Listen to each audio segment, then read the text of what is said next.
just going over the Wolds now. I can't remember in my lifetime anyway, or since I've been involved up here for the past 35, actually it's slightly longer, 37, 38 years, but I can't remember a time where I've seen wold crops look as stressed as they do. You know, there's some goodish looking crops. I guess one or two people have taken the view that they look reasonable enough, or in reasonable enough heart, to apply herbicides, but whilst I'm not sure on what's been applied to each of the fields that I'm looking at, I think you can tell quite easily where that herbicide has been applied, and it's caused more stress than the crop really wanted. But you know, I shouldn't comment really. It's not crops that I look after that I'm passing at the moment, but some of them are less than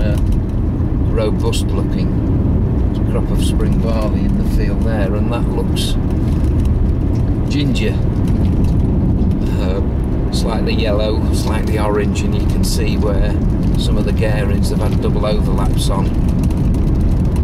It always surprises me on the Wolds that tend to have a pH of certainly above 7, some of them approaching 8 and above, which the consequences of that are to lock up a lot of the nutrition. In fact, from memory, I think there's only one of the trace element range that work better under alkaline conditions, and I think that's molybdenum.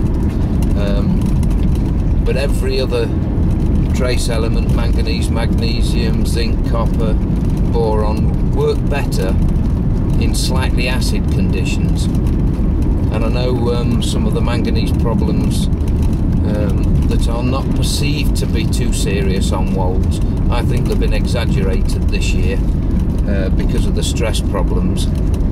And I've seen it so many times where there's that subclinical level of deficiency, where you've gone on with a maintenance dose of manganese and turned the crop round completely, from looking a little bit pasty, and just turned it round to looking slightly better colour and more efficient in the way it picks up other nutrients as well. I mean, if the crop's under stress at all, its ability to respond to nutrient that's been applied from a bag, nitrogen, phosphate and potash, just click that plant into coming out of a malaise and make it perform better with the nutrition that's available.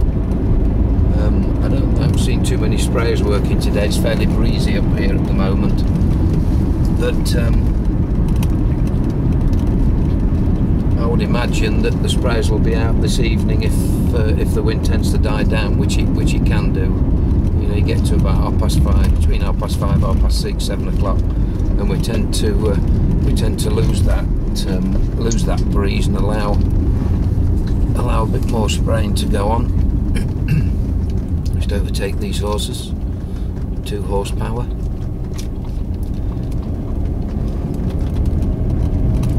Just going down Leavening Bank towards the north. I'm going up to the Helmsley area.